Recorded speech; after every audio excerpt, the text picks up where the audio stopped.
Good evening, and welcome to Books and Books for the first of this year's Book Talks. We're going to have a few more introductions than usual. Those of you who are regulars will have no doubt detected that I'm not Miyoko Suzuki, and that's because I'm the new director. After founding the center and running it brilliantly for 10 years, Miyoko stepped down this past year, and I was the replacement whom try to keep up with what she did. So my name's Hugh Thomas. I'm in the history department at the University of Miami. I started at the beginning of July in this particular position. We also have a new assistant director, Dr. Megan Homer, who's back there, whom you'll also see around these events. I just, before introducing the introducer of the speaker, I want to note a couple of things that are coming up. And you can find all these events on our website at Center for the Humanities at the University of Miami. But on September 26th, we have Hazel Carvey, a leading scholar of African American literature, who will be coming, and she'll be talking about a forthcoming book that's based somewhat on her own experiences growing up in post-World War London, with the daughter of a Jamaican father and a Welsh mother, and she'll put that in the context of formation of race and racial identities in post-war Britain. Then on November 16th, we'll have a speaker from University of Cambridge, and I should note Hazel Carvey is from Yale. Christopher DeHamel has recently published a best-selling book on medieval manuscripts, if you can believe it, but if you come and see the talk, you'll see why. He's a very engaging writer and speaker. As I said, you can see all this and much more on the website, and you can also see our forthcoming talks, and I believe the address for the book talk is there. Now I'm going to turn it over to Stephen Halsey, one of my colleagues in the history department, who's going to introduce our speaker.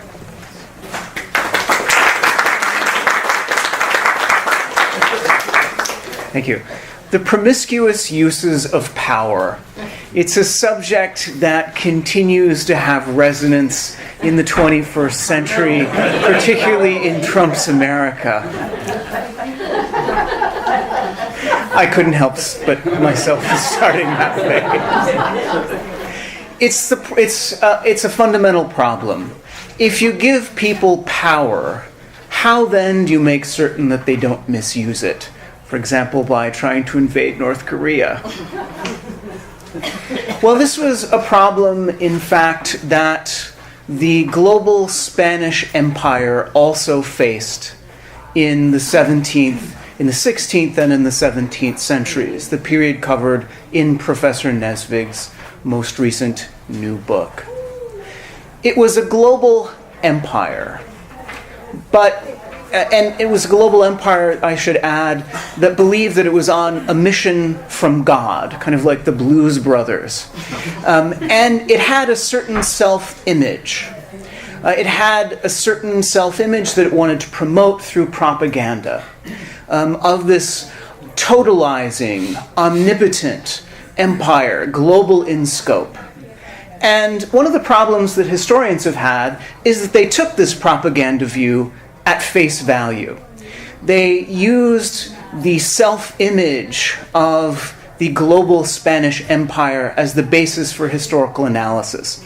And they believed in an invincible alliance between church and state, a kind of church-state system that was fundamental in imposing a rigid ideological orthodoxy, in part through the institution of the Inquisition, that was successful in ensuring orthopraxis, that is, enforcing social discipline, that was the destroyer of indigenous cultural worlds, that ultimately aimed to erase cultural difference and to lead the differences between the conquered and the conquerors. But this new book by Professor Nesvig calls this basic interpretive paradigm of the global Spanish Empire deeply into question. He is using a case study of a particular area of Mexico that I'm afraid the China historian is apt to mispronounce, Michoacan. It's a state west of Mexico City on the Pacific, a land of rivers and volcanoes and alpine meadows and lakes. It is ultimately now and then a borderland. And Professor Nesvig uses this case study of Michoacan in the 16th and the 17th century to present readers with a really new, in fact, a revolutionary new understanding of what the global Spanish Empire was really like on the ground. Instead of this close alliance between church and state, this totalizing power, this monolith that was the destroyer of indigenous worlds and the eraser of cultural difference, we see a much more prosaic, banal, and violent world.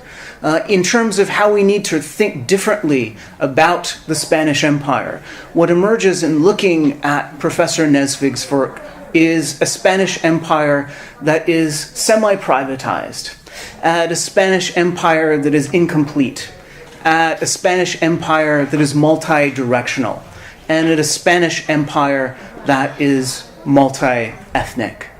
He does this with what is a really impressive granular study, looking at things on the ground in this state of Michoacan in Mexico, using individual case studies of incredibly interesting figures, biographies of 6 different figures that each represent a thematic element in this new granular portrait of the global Spanish Empire that he presents. It is a world that is, above all, incredibly violent on an everyday basis. But it is also an anarchic world, a world full of ribaldry and vulgarity. It's a world in which Caudillo priests could have the ear of an enemy severed.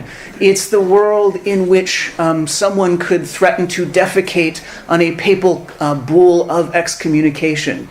It's a world in which a monastery full of friars could be burned down with the friars inside by the diocesan Catholic authorities. So it's a world that is a very, very different portrait from what we understand the global Spanish Empire to be. This book is going to make a major contribution to Latin American history. It's going to make a major contribution, I think, as well, to our understanding of empire and colonialism, in our understanding of what early modern empires really looked like on the ground, from a granular level of the everyday. What is it like to have provincial and local agents of empire acting according to their own interests, and in fact preventing the metropole in Madrid from imposing its vision of Catholicism, its vision of royal authority. And I think finally this book is going to make a major contribution to borderland studies. Many of the patterns that I see in this granular study would also be relevant to the study of China, the study of other borderland societies in Southeast Asia, around the world. So this is Professor Nesvig's second book. His first was an extensive treatment of the Inquisition in colonial Latin America. He's done 3 other books that are edited collections or translations, dozens of articles, and is emerging as a major figure in Mexican and in Latin American history. He and his wife are also the proud parents of a new Welsh Terrier. So without further ado, on to the main event, Professor Martin Nesvig.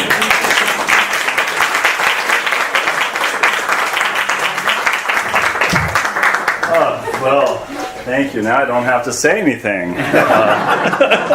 Now that Stephen's covered all my bases and explained the book to everybody, so thank you for that. I can go home. Anyway, thank you very much. This is too generous and too kind. And thank you everyone for turning out. I know it's 8 o'clock on a weeknight in downtown Coral Gables. It took us like 4 hours to get here or something. Not really, but probably like an hour and 20 minutes. Crazy Miami traffic. It's like normal traffic and then more. So before I get started, let me say a few thank yous. Thank you, Hugh, and thank you to the Humanities Center for giving me the opportunity to come talk about the book.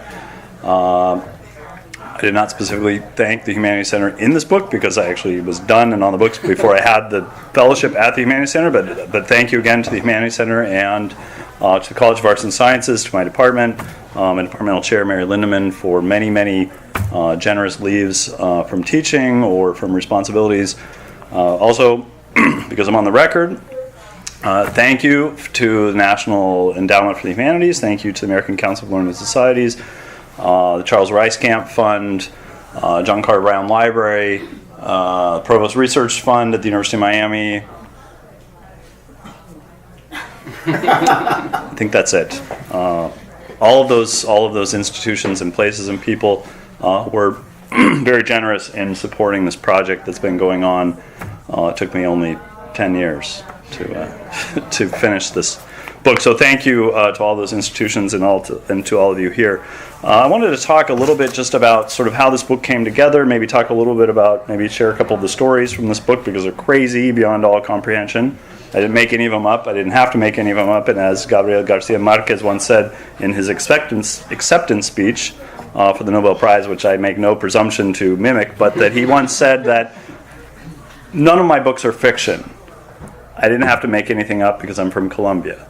That's not me. I mean, that's Gabriel Garcia Marquez who said that. I mean, Pedro, Juan Rulfo, and others may have said the same thing about Mexico.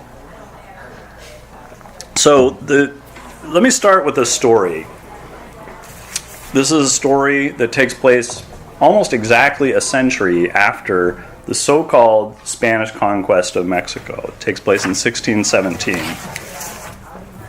Supposedly, I think most people have a kind of a general idea of what the Spanish conquest of Mexico is supposed to look like. Cortez, this heroic man who's a brilliant strategist and blah, blah, blah, shows up, he defeats the Aztecs, and boom, it's Spanish. Well, it's a little more complicated than that, and I make no pretension to being a conquest historian or a historian of conquest, but in any case, the narrative became more complicated over the last 20 or 30 years, thanks largely to a lot of really excellent ethnohistorians, people who study indigenous language. And so what we know now is a lot of the responses of indigenous peoples in Mexico to Spanish rule. So we know that. We also know a lot about the role of Afro-mestizos or Afro-Mexicans or Africans in Mexico. So we have a pretty fine-grained and pretty sophisticated and complex understanding of these processes of negotiation. This is the new thing right now, is negotiation of empire, negotiated empire.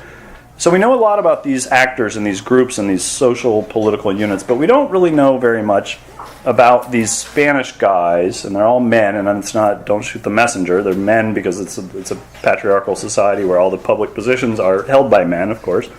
But we don't really know about these guys. I'm not talking about the architects of empire, Charles V, and Richelieu. And I'm not talking about these kind of people. I'm not talking about jurists. I'm not talking about famous canon lawyers or inquisitors general. I'm talking about these guys that are sort of these are the builders. The architects give the orders, and the builders sort of build the empire. Except they build the wrong empire in Michoacan. They build their own empire to local power and to provincial power, and a kind of a collective FU to the imperial power, which they simultaneously serve. So, I mean, I could tell you stories all night about these kind of crazy things. Here's one story. 1617, a century almost after the so-called Spanish conquest of Mexico, a guy named Diego de Muñoz, he's a Franciscan friar, and he has pretensions of being a kind of a hermit. He hates people, so one could love him for that. And he hides out in the mountains in western Mexico and Michoacan. And he has to rely on people whom he deputizes. He serves the Inquisition. He is a friar of the Franciscan order. He is a missionary, and he is also a parish priest. But he serves the function as the sole representative of the Inquisition in a vast area about roughly the size of South Florida from about Orlando down. So imagine all of South Florida with one sheriff. So it'd be slightly more organized than it is now.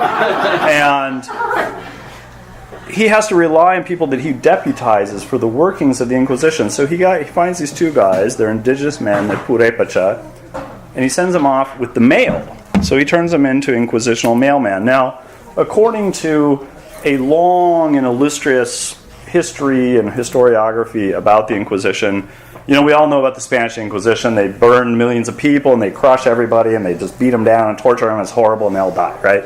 Well, okay, yes, they do some of that, but not as much. The grand total of people killed by the Inquisition by Auto de Fe in Mexico in 300 years is 45, which is a slow day on Robespierre's watch. So the horrible instrument of revanchist Catholicism actually turns out to be considerably more liberal than the most liberal institution in the history of Western society, which is the French Revolution, which freed us from the oppression of the Catholic Church. He sends off the mailmen, deputized, off to Mexico City with the mail from this tiny little place called Acahuato. It's out in the mountains. I went there once. It's crazy. I went there. I drove there. I drove there from Morelia, which is the capital of the state of Michoacan. You have to drive down the road. You have to go down into the Tierra Caliente, which is the hot land. It's a low-lying depression. It's completely run by drug cartels. Has been for probably 20 years. Everybody told me not to go. So don't go there. They'll probably kill you. They didn't kill me. I'm still here. But I drove there in my truck with Connecticut plates. Already a bad idea. And as fate would have it, that battery in that truck, which I had in graduate school, and I drove from Connecticut to Mexico City, the battery wasn't so good, so I had to unhook the battery every time I parked it, so it looked really sketchy. So I went to Acahuato. It's in the mountains. You have to go to this little town in the Tierra Caliente and then drive up the road. And as I'm driving up there, there's a truck full of guys wearing civilian wear with AK-47s, so presumably drug cartel guys. And I was like, okay, it's a little iffy. But it gets better/worse. Is about 15 minutes later, a truck from the PGR, which is the federal police, came driving down, and there's nobody dead. So nobody's dead, so there's like the payoff. It's like their weekly payoff or whatever, and I was like, okay, this is looking, complicated. So I forged on. I got to the village. It's a teeny little village up in the middle of nowhere. I went there because it's where this Franciscan friar lived. Even today with roads and everything, you got to traverse rivers and monsters and people with AK-47s. He sent these people off from this little village off to Mexico City with the mail from the Inquisition. They go to the Mexico City Inquisitors. They drop off the mail. They pick up the new mail. It's all under seal. It's supposed to be protected. Illustrious Spanish historian Bartolomé Benassar, famous guy, brilliant man. He's written some fantastic books, wonderful. He has this theory about the pedagogy of fear, that the Inquisition can only exist because it relies on the cooperation of society to impose conformity on society, and that this is a pedagogy of fear. It employs a pedagogy to terrorize people with displays of torture and displays of violence and oppression. And the mailmen get to the Valley of Toluca, and some guys, these bandits, come up and they say, "Fuck off! Give us your mail, bitches!" And they're like, "What?" They're like, "What are you talking about?" They're like, "Yeah, you heard me, bitch. Give it up." And they're like, "Wait, but we're from the Inquisition, respect us." And he turns around and he says, "Puto, cornudo, chivato, cabrón, borracho, quién sabe qué." So he just this litany of abuse that he rains down on him. He calls him a faggot and a drunk and a cuckold and a snitch and an asshole. And it's like, they're like, "But we're from the Inquisition." They're like, "Again, did you not hear me?" So this is the story of the Inquisition on the ground. That's one story. Okay, so the question then for a historian is, how representative is this story? Is this a simple outlier? Is this one little case? Like Montayu, you've got 300 pages, and you can talk a lot about this one little town, like Montayu in the middle of the mountains. Or is it representative?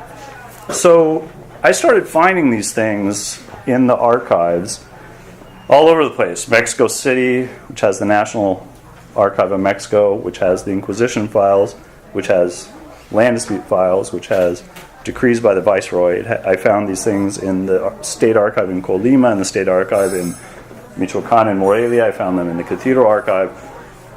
After reading most of the material that was generated by this apparatus, the Crown, the Church, the Inquisition, for many, many years. What I found was that story is not an outlier at all. It is in fact endemic. It is in fact representative of the entire political system that was this province of the Spanish Empire for 100 years, starting in presumably 1519, 1520, 1521, 1522, whatever date you want to give it. So it turned out that this was endemic. This happened everywhere I turned. It wasn't just one little story. It wasn't just this one little town. It was the capital of the province. It was the people who ran the province. It was the bishop. It was the representatives of the Inquisition. It was the Inquisitor itself. The Inquisitor itself, the very first Inquisitor of Michoacan. It's a complicated story, and I won't bore you with all the details, but long story short, first real Inquisitor of the state of Michoacan, 1568, 1569. This guy named Pedro de Yepes. He's from Toledo. He's Spanish. He became a parish priest in the state of Michoacan. So Michoacan is a state, it's a province, it belongs to the Catholic Church and to the Crown all at the same time, but it's split up. They're rival authorities between the Church and the state. The guy who became the first Inquisitor, Don Pedro de Yepes, was a parish priest. He was trained in Michoacan. He was from Spain, and yet his life was in Michoacan. This was his life. He was settled in the city of Pátzcuaro, which was served as the capital for about 30 years. He was a fierce partisan of this city because, lo and behold, the bishop said, the capital's here in Pátzcuaro. A few years later, the settlers, the landowners, the ranchers said, we don't like it here. We're leaving. We're going over to this other place, which became the real capital, Valladolid, which became Morelia. The partisans to the people staying in Pátzcuaro said, wait, you can't just leave. They're like, actually, we did. Just watch us. We just moved. Didn't you see that? We just got up and left. We're gone. The viceroy then snubbed the bishop by recognizing the new city. So there's a parallel. There's two capitals of this province for about 30 years. But Don Pedro de Yepes, he doesn't serve the crown per se. He serves the church, and by extension, he also serves the Inquisition. He was the treasurer of the Cathedral Chapter, which is an organized corporation with a lot of money. And he got really rich. So he was the Inquisitor for a couple of years, but he was the treasurer of the Cathedral Chapter. He got really rich. Why do we know he's rich? Because I found his will. And what his will tells us is that he had lots and lots and lots of money. He endowed 300 masses for his soul, which is really expensive because you got to pay the priest to celebrate the mass. This is a large outlay of money. And I'm not sure you could do it in modern terms. He made all his money in real estate, which is curious because he ran the treasury of the Cathedral Chapter, but he was the Inquisitor. He ran real estate scams. He owned mills. He donated entire mills to the diocese in his will. Mills are really expensive in 1570 time. But the best part of the will is at the end. He says, I have two slaves. Juan, a black. Juana, a black. And Ursula, a young 3-year-old mulatta girl, the daughter of my black slave. By definition, in the racial world of 16th century Spain and Mexico, a mulatta is by definition the daughter of a black person and a Spanish person. We know the mother, it's the black slave, she's identified in the will. The daughter is therefore by definition the daughter of a Spanish man. It's probably his daughter.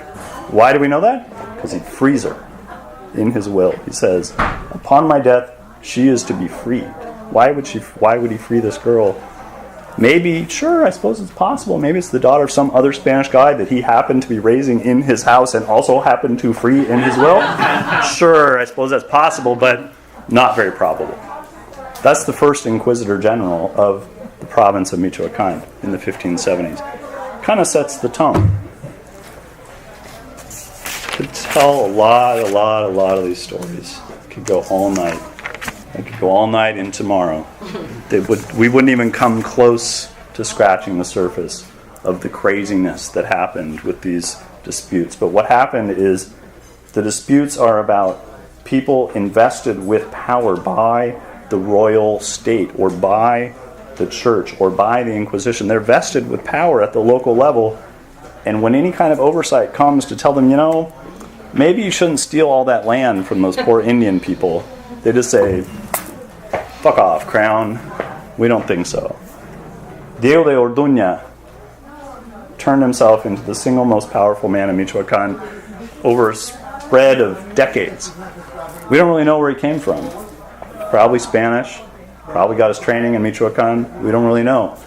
Somehow he becomes parish priest in Guanajuato up in the mines. He beats a guy up over a question of who's supposed to excommunicate whom.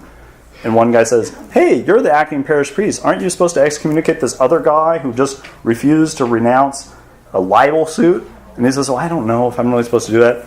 Fight breaks out because he doesn't excommunicate the guy fast enough. He gets exiled. He comes back from exile and shows up in the cathedral church and says, I'm back. And they're like, what do you mean you're back? Didn't we get rid of you? No, they couldn't get rid of him. He beats up the guy, the first guy that gets sent from Mexico City from the Inquisition. He beats him up. They send him off into exile again. He comes back.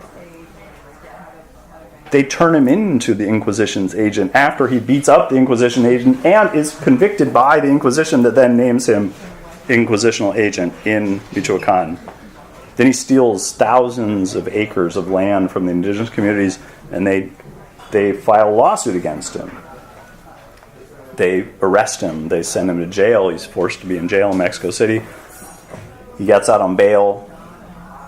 They confiscate 700 head of his livestock, of the 2,000 or 3,000 that they had illegally settled on the indigenous people's land just north of the capital.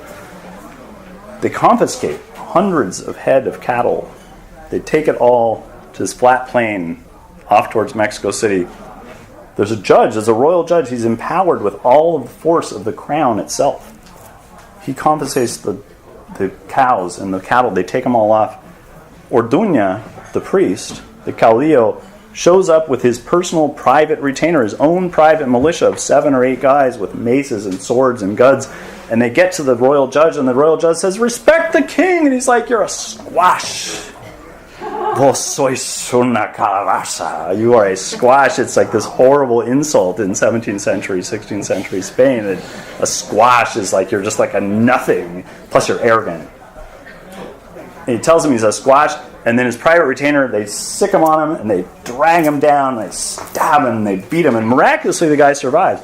So naturally, the officials are not happy about this because, you're not supposed to do that. The Inquisition in Mexico City voided the entire case. Why? Because Inquisitional agents have fueros, which are temporary protections from ordinary law. So they applied the principle of fuero, or of exemption, to Orduña. He just went back to his regular business. In fact, he lived another 20 years, 25 years maybe. Just rich and happy, trampling on various forms of legal authority, but nobody could get these people to behave. Again, the stories go on and on and on and on and on and on and on. Okay, so there's a few different interpretive traditions that I'm sort of arguing about against in this book.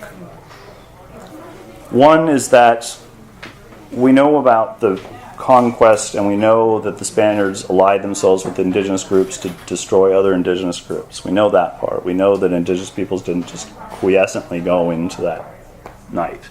We know that they resisted, but that they lost in the military sense. But we also know that they didn't lose their culture. But we don't know how this happened. We don't know what these people did. So that's what this book attempts to do. It attempts to explain in a kind of fine-grained, everyday way, how did these people that are supposed to be in charge, what did they really do? And it turns out they really just enriched themselves.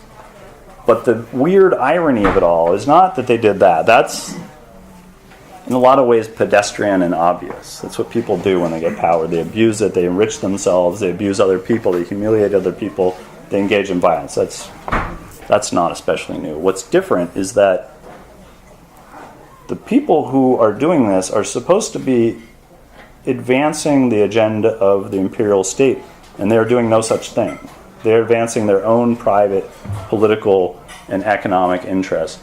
And many times to the detriment of the crown's interest. But the irony is that they are supposed to be the crown. They are supposed to represent the king. They are supposed to represent the pope. They are supposed to represent the church on earth in this province, and they only represent themselves.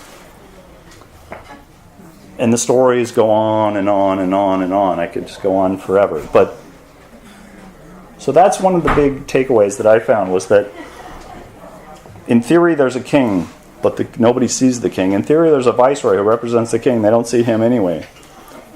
So what do they have? Magistrates, local judges, local priests, local representatives of a faraway inquisition that lives in Spain across an ocean, and they might send decrees over, but it's hard to enforce those decrees when the people who have the real power are chopping people's arms off and legs off and ears off, and when they are extorting people for sketchy land deals. It's hard to enforce them. So a couple other interpretive angles that are interesting to think about. There was Pedagogy of Fear by a guy named Gonzalo Aguirre Beltran, Mexican ethno-historian from 40s, 50s, 60s, is from the state of Veracruz, was one of the first people to study Africans in colonial Mexico. That was sort of his big contribution to the historiography. But he also, in addition to that, had a theory about regions of refuge. And he said regions of refuge are places that are hard to get to. It makes it hard for the state to get to them. James Scott stole the theory and turned it into what is that? The art of not being the art of not being governed. That one, yeah. He stole that idea from Gonzalo Aguirre Beltran, who wrote it into Regions of Refuge about 60 years ago. And the idea is that the farther away you get topographically and jurisdictionally and politically from the state, it's more difficult for the state to impose. And so his interpretation was of escaped maroon communities, African slaves who had escaped from their owners, and indigenous communities escaping from the state. And what I did was I said, well, this is a really interesting theory about escaping from the state, but it seems like these people are doing the same thing.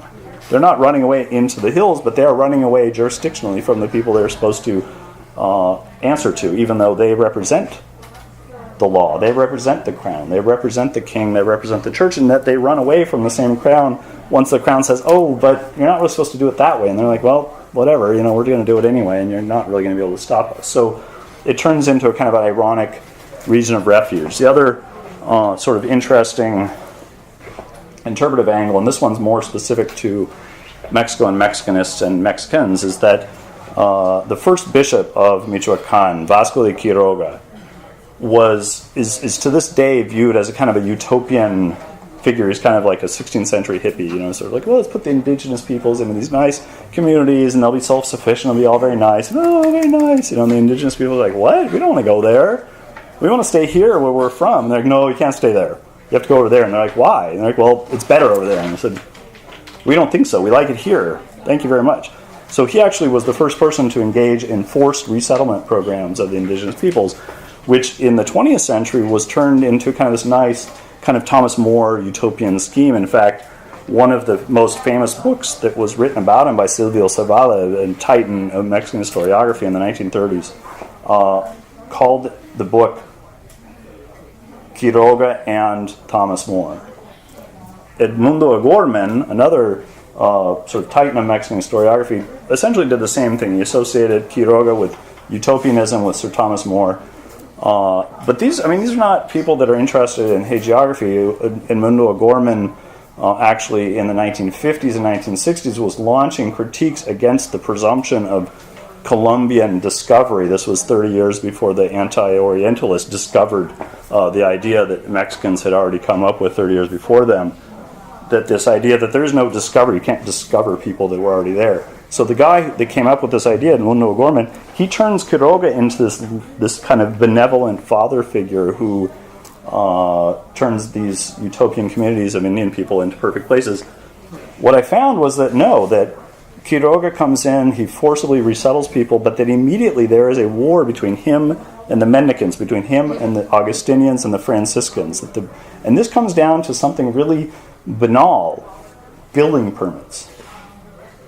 It's about building permits. That the Augustinians and the Franciscans are getting their building permits from the viceroy, who is the representative of the king. And the bishop says, you have to get your permits from us, the bishop, the diocesan authority. And they said, actually, we don't. and we're not going to. And this, of course, led to tensions and tensions and tensions, which led to, in fact, the burning down of a monastery with the friars inside it as the kind of the final last blow. I mean, they had build and build and build. They did things like another fun little thing that the diocesan authorities, in other words, the people that were loyal to the bishop who were battling with the Franciscans and the Augustinians, after they burned down the monastery, because they couldn't get rid of the Augustinians after that, they dug up all the corpses from the Augustinian monastery cemetery. Because they said, this will show people that they better respect the bishop. And there's none of this business of burying their corpses in Augustinian monastery land. They better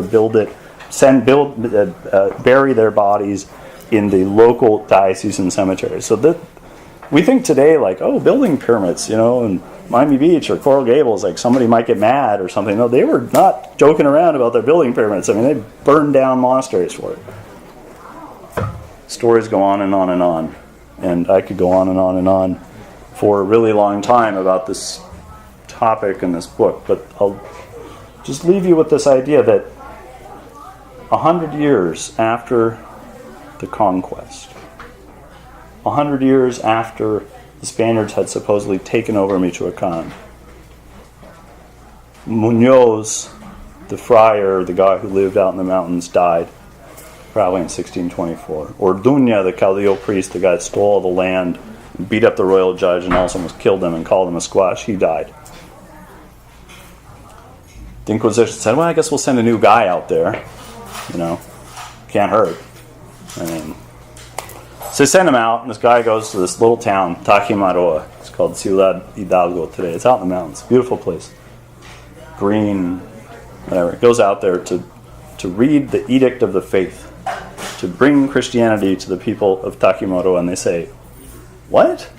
Who are you? And he's like, I'm from the Inquisition. I'm here to help you. And they're like, what, the Inquisition? What is that? And they're like, surely you've heard of the Inquisition. They're like, no, we never saw you guys. Nobody ever came here before. They're like, no, that's not real. They're like, yes, it's real. We've never seen you guys. So the guy says, Santa Maria de Dios, okay, let's just get this over with. Please bring me your confessions. And they say, well, Maria down the street, she eats shrooms all the time. And they're like, what? She's like, yeah, she eats hallucinogenic mushrooms all the time to find out certain things. She has special knowledge. And it's like, that's not real. It's like, no, it is. Ask Margarita. She lives down the street from Maria, and she'll tell you the same story. Margarita told the same story. They're all eating shrooms. When things like your girlfriend leaves you and you can't find her, and this guy eats mushrooms and the crucifix around his neck turns into a centipede, and he grabs it and he throws it down on the ground and tries to stamp it. And somebody said, that seemed kind of suspicious. And so the guy asked him again, really, you guys never heard of us? And he's like, I don't know. I guess we heard that you kind of existed, but we weren't really sure if you guys were going to come. But now you're here, but thanks, I guess. I remember something for like 10 years ago, but kind of forgot. So he has to go home and write a letter back to the Inquisitors in Mexico City, and that's as far as I got. That was the end of where, because I figured a century was enough. I said, well, at this point, to hell with it. So I will end with that Brechtian stop and entertain questions. Thank you very much.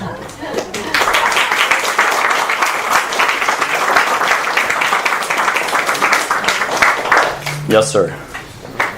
You said that the inhabitants of Michoacan didn't respect the authority of the throne. Right. Did you find that there was any distinction between actual Spaniards and criollos in terms of how they felt about the throne and how they reflected the rule of the throne? Yeah, it's a great question. I don't know if you guys heard back there or are familiar with the term. So he's asking about the difference between Spaniards born in Spain and Spaniards born in the Americas, known as Creoles or criollos. It's a really good question. The 16th century, not so much, because there aren't a lot of criollos there. Presumably there are, but they're hard to find, and they tend not to come up too much, although Munoz, the Franciscan, was a Creole. He was actually the first Creole nominated to be the provincial, which is the provincial official of a of missionary province. He was the first Creole to be named a provincial of the Franciscan order in Mexico. I think, I can't remember if it's 1598 or 1602, around there. He didn't like it. He wanted to go back to living in the woods. But there doesn't seem to be too much, not in this particular case. Most of the people I'm looking at were people born in Spain. And then, of course, as the years go on, as you get towards the end of the 16th century, there are more Creoles. But one thing, this is kind of interesting. I mean, we're talking like the Spanish population of this province is like 0.1% of the population. It's a very small percentage of the population. It's just they happen to be the ones with all the political power. But I don't see a real sharp differentiation between Creoles and Peninsulars, not in the 16th century, because it's not as, I don't know, it's not as trenchant. It becomes a big issue in the 18th century, obviously, because of the Bourbon reforms, but not so much in the 16th century. The exception of Diego Muñoz, who's a Creole, and he experiences a little bit of tension, but he seemed to have a very successful career, nonetheless. Yes, sir. Thank you. In the totality of the research that you did in the book, how much of the indigenous perspective comes through in the actions of the Spaniards that are active in the area? And also, kind of related, do you think that the legacy of these people is really what is the endemic corruption of Mexico today? I don't know if it's endemic corruption. I think what it is localism. It's local power triumphing over metropolitan power. I don't know. Well, as a Mexican, I kind of recognize right. all of it. Right, yeah. Yeah, I mean, a friend of mine told me that if I translate it into Spanish, I should call it something like Los Orígenes de Valemadrismo Michoacano. Well, in general. Right, but I think, I don't know, it's a good question. My wife asks me this question all the time. And maybe there's something there. I mean, if we were to take a kind of Braudelian longue durée approach and say, well, these are the kind of the early forms of ideology as opposed to mentalities. I mean, we could even talk about mentalities, political mentalities that are expressed in these documents. I wasn't so much focused on the indigenous peoples, not because they're not important, but that's just not my thing. I mean, there's lots of people who do it, and they do a very good job of doing it, and God bless them, and we know much more about the world because of them. But that's just not my thing. And they're very, what these people are doing, like, well, of course, to them. Yeah, of course, and there are many indigenous voices in these cases, especially with land dispute cases. There are many cases. I actually I have lots of that stuff, but many different editors forced me to get rid of it, and so you're writing a book about Spaniards, so enough with the indigenous people because it's just too confusing for the reader. But yeah, there are many. I mean, endless land dispute. I mean, land dispute cases are huge, especially starting in the 1570s when the demographic collapses start really affecting the indigenous socio-political world, because there's big demographic collapses in 1521, 1522, and 1545 to 1548, and there's another big one in 1575 to 1578. The 1575 to 1578 epidemic, in Michoacan alone, the mortality is in many places 50% in a 3-year period, which is terrible. It's horrible. I mean, the symptoms are terrible, the horrible suffering. What the end result of this is that lands are depopulated by these epidemic diseases.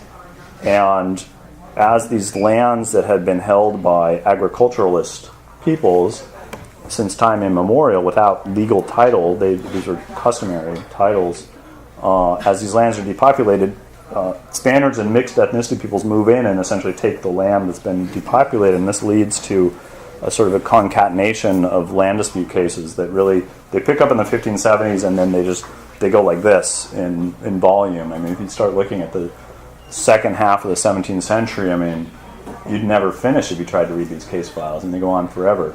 But it's in the earlier period in the 16th century, this is not the issue. The issue is more about cultural, linguistic, and political survival for these indigenous groups. And then by 1610, at the nadir of the population collapse, everything is subsumed to questions of survival.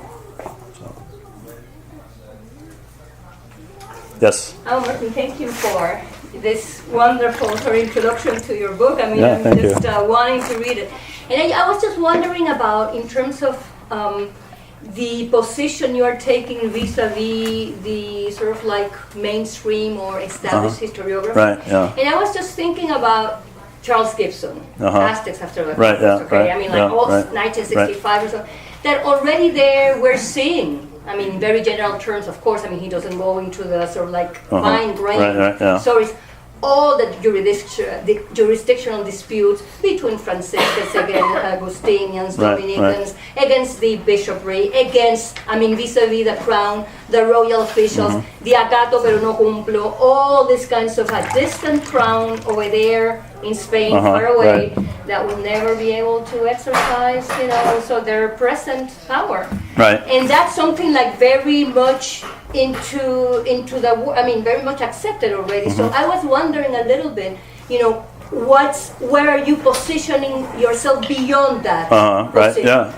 Beyond that, Right. sort of like generalize that we know that. Right, right, yeah. Lost in the Right, fact that jurisdictional disputes was one of the ways the king controlled with Right, the yeah. residencia, the visitas. right. He knew Right. what was going on. Right, so sure, where yeah. is it? Where are you positioning yourself vis-a-vis? Right. I guess a couple different ways. One is that what I hope that the book has done is that it's given us a kind of a detailed sort of cultural portrait of politics in the 16th century in this one province. You could probably do other provinces, and you might even get similar results. Although I think if you try to do Oaxaca or somewhere in the south, you probably wouldn't, because they're not border regions. Michoacan is kind of buffered on the north by a vast region, which you know is called the Chichimec. They just call them barbarian peoples up there. That's what the Aztecs called them barbarians. So I think what I've tried to do is give this kind of fine-grained portrait of the political culture of this place through the lens of the kind of ordinary schmucks that are supposed to be affecting empire, but they don't do a very good job. If you're the crown, if you're them, they're doing a great job because they're solidifying their own power and their own economic interests and their own power base.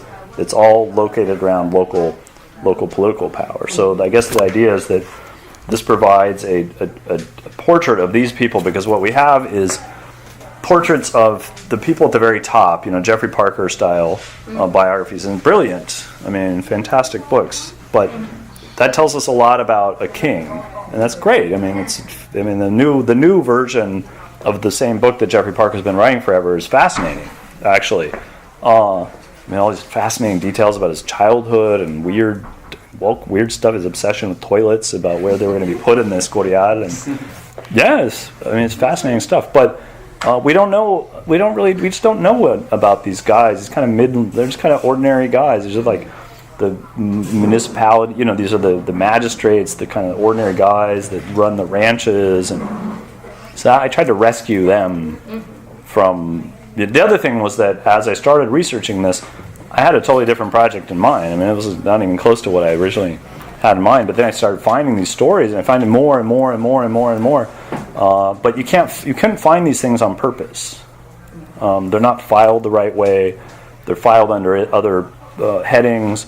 There's a case against one guy in 1577, but it's got an entire case file that's kind of vaguely related, and they drew up some kind of notarial copy of the. So you couldn't do this on purpose. Like, this couldn't be a dissertation. It would be impossible. You'd be in graduate school forever. No, really, it's just impossible. You couldn't do it as a dissertation. It's just not possible. So I think that's kind of where I'm going. Also, I think the other thing I've tried to do is show that this idea that the church and the state, in other words, the Catholic Church and the Spanish imperial state, that it's a kind of a pillar of the Black Legend. The Black Legend is this legend invented by English people to prove that Spaniards were more evil imperialists than the English. Whatever, right? But part of that propaganda says that, well, what made the Spanish especially bad was that A, they're Catholic, and B, but they're Catholics who wed their Catholicism to the imperial state. So through the Inquisition and the state, that they collude to ruin everything for everybody, right? Turns out that no, I mean that the state and the Inquisition in this particular case are at constant jurisdictional war. So there's no state-church alliance in this project whatsoever. It just does not exist. And the other thing is that I tried to show that this kind of rosy-hued portrait of Vasco de Quiroga is is not accurate. I'm not. I mean, it's not like I'm an anti-Quiroga, sort of polemicist, but that this idea that he's this kind of benevolent utopian figure is just not very accurate at all. Did you find any heroes? Heroes. Well, Orduña is kind of the anti-hero of the book. He's this kind of this vulgar guy who. Right. One of his favorite. He didn't have a licentiate, so he didn't have a law degree, and all of his rivals had licentiates, and they wore their little bonnets to show that they had a licentiate degree. And one of his favorite thing to do was like smack it off their head and then beat them up, like kick on them while they're down. He loved doing that. It was like his signature move. So he's kind of like the anti-hero of the book. He's just kind of this guy that's like raised and politically born in this kind of rough. He was a rancher, by the way. I forgot to tell you that he was an actual rancher. That was his real profession. He was a priest, but he's a rancher. And so, in some ways, he's sort of the anti-hero. There are no real heroes, though. Because I'm somewhat familiar with Quiroga. I think there was another gentleman. Yeah. He was the son of a Danish king. It was like Julian the Dane. He was a missionary. Yeah, he's a missionary. He's a Danish guy, Franciscan. Yeah. So he's Juan Diacano. Right. He has his kind of like just like Quiroga is. Right. Yeah. Sure. Did you find out about him? Was he as good as they say he is? His chroniclers all kind of make him out to be kind of a saint, but all those guys, they make them all out to be saints. They braved the weather and they braved the demons of the indigenous peoples, and they walked to and fro barefoot from mountains to valleys and trampled over scorpions and rode magic alligators across rivers. Because at least he had kind of this almost like Bartolomé de las Casas. Right. Yeah. Right. Feel it. Sort of. Yeah. Support the people. He felt they should be allowed the priesthood. Right. The church didn't. Yeah. That's a kind of it's an interesting topic. There was a debate about should indigenous peoples be allowed to be ordained as priests, and there was a section of the Franciscan order that said yes, great idea, and the Dominicans said no, and they won. Piggybacking off of his question, did you find records of maybe the church's successes, like baptismal records or setting up of charitable institutions, like to feed the poor or take care of widows, things like that? Let's see, the hospital records, at least for this region, they're really sparse. I don't even know if they have any original records for this period, certainly the 18th century. Baptismal records for this region, the earliest ones I found were like the 1620s. They're in the parochial archive of Pátzcuaro. It's the Archivo Parroquial de Pátzcuaro, quién sabe qué. But so they have baptismal records. I think going back to the 1620s, they let me look at them. Seemed like a bad idea. Like they just let me in the room. And I was like, I guess okay, whatever. I could have stolen them all. It's probably not worth anything though. There's probably like 400 volumes. It was like a room about this size. It was a Jesuit priest. But yeah, so the baptismal records are not extant for this region, nor are the hospital records. The Hospital de Jesus, it was founded by Cortés. Those records go back to I think 1528 maybe? Pretty early, but not the Michoacan ones don't. They're just not there, so nobody knows. There's a good chance that they were destroyed during the Wars of Reform in the 1850s. That during the Wars of Reform, the monasteries and the churches were occupied because they'd been nationalized by the state, and they got occupied and they were turned into stables, and a lot of times the archival documents were turned into wrapping paper for lard. It's actually a pretty common occurrence. Or also they turned the archives into stables for the troops of the liberals as a kind of desacralization thing. So yeah, they're gone. So yes, sir. I keep thinking about culture and religion, and how the lack of a hegemonic religious power allowed for a new form of Catholicism to take part in New Spain and in all of Latin America. Really. Right. Yeah. And I'm wondering, when we think about victors versus vanquished. Yeah. It's kind of thinking of this lack of hegemonic power. Right. Yeah. How it was really a give and take. How the church allowed for certain things to be practiced, and for maybe Maria and her shrooms to mix with a Christ or a cross figure. So I'm wondering, just if you talk about that in the book, apart from just like power in the sense of land grabs or titles and stuff like that, but also in how that sort of power vacuum allowed for this flourishing of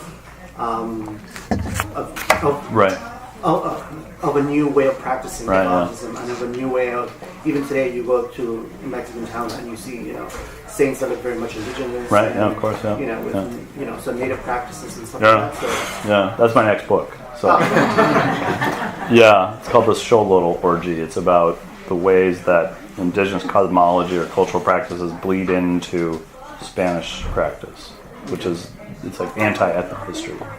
The traditional ethnohistorical analysis is to understand how Spanish political systems or hegemony or lack of how political systems of the Spanish were imposed and resisted by and adapted by indigenous populations. So the next book I'm going to write is about indigenous culture making people Mexican as opposed to Spanish or as opposed to indigenous. That if you think by the end of the 17th century, people are starting to think of themselves as Mexican and not necessarily as Spanish or indigenous. They still have their ethnic identity, but they are more conscious of the fact that this is a kind of a hybrid religio-cultural system. And so it's about cosmology, food, language, sex, hallucinogenic plants, which are indigenous to Mexico, like shrooms and peyote. So that's my next book. So in this book, no. Not because it's not interesting. It's fascinating. What happened was I first started doing the research for this book and writing this book, I realized I was writing 2 books. And a good friend of mine who read the manuscript said, "What are you doing? This is all screwed up and complicated. Nobody's going to read this. They won't read this one either, but they will read this one even less, because it's too complicated, it's too confusing. It's about Spaniards, it's about indigenous people, it's about religion, it's about power. You have to settle down on one theme. So the short answer is no. But it happens. I mean, the missionaries all talk about how the Purepecha, who are the indigenous peoples, the main group, they all say that they're especially circumspect, that they are very pious, that they're very respectful, that they're the perfect catechumens. They're the perfect future Christians. So, and to this day, one of the big places for Day of the Dead in Mexico is in Michoacan. Oaxaca and Michoacan are probably the 2 biggest places for Day of the Dead, and which is an obvious combination of pre-Hispanic, indigenous, and Catholic elements. So, yes, Sally. So I might be mixing up my colonial geographies, but the Tierra Caliente and Guerrero and parts of have had these, as you said, this long history of crazy, and it's us and you're out, and and I was just wondering, and this is moving your research forward, but what you were describing, is there ever a period in history where the state tames that? Because under the PRI, they're able to sort of do that in the sense of governors. They don't maybe get down into the areas that you're talking about. So is there ever a period when they're able to tame them, and or has this lasted throughout, or if they have tamed them, how did they do it? I don't know if anybody ever did. I mean, Morelos was from Michoacan, and he's a kind of classic example of this kind of radical. I mean, he's a priest, but he's, he comes from a indigenous / hybrid ethnic place. He himself is a mixed ethnicity of some kind of Afro-Mexican, Afro-Indigenous, or whatever. And I don't know. It's a good question. I don't. Maybe in the 18th. Right, the movie. Yeah, Did right. they ever reach down to No, I don't know. I mean, maybe in the 40s and 50s and 60s in Michoacan with the influence of Cardenas and his family. But after that, his grandson was a disaster. What's his name? Betabel or whatever. No, the grandson of Lázaro was Betabel Cardenas or whatever the hell his name is. But his grandson is named Lázaro too, right? It's not Betabel, but it sounds like Betabel. I think time for one more question. Okay, one more question, and then they're going to kick me out. No? Final question? All right, well, yes, ma'am. This is a bigger question. Okay. I'm assuming that the ratio of Spaniards to indigenous people was very small. Yeah, it's tiny. Tiny. How is it that Mexico and the rest of Latin America became a Spanish-speaking continent with such a disparate proportion between the two nations? It's a really good question. I guess probably the main answer is that Spanish became the default language of the empire, and so anybody who wanted to communicate with the empire had to figure out how to speak Spanish. Although, in the case of Mexico, I mean, a sizable minority of the population remains monolingual non-Spanish speakers until the 20th century. I mean, it's probably above 10% of the population in Mexico, even in 1910, is a monolingual non-Spanish speaking population. So the Spaniards were very flexible about language. In fact, the irony, maybe not the irony, but the thing was that the missionaries, who were really the people that control language acquisition on the ground, they say, well, yeah, whatever, they can learn language, they can learn Spanish later. We need to save their souls first.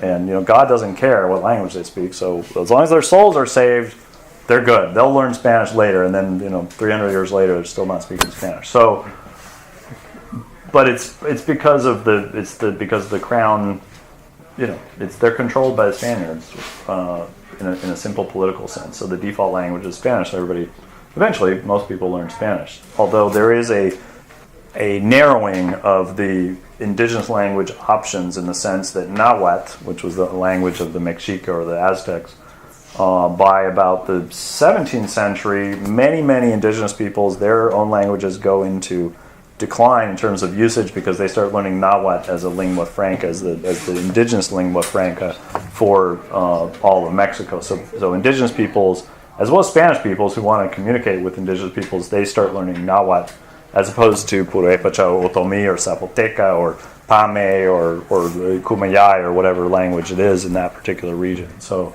the simple answer is imperialism. So please join me in giving a hand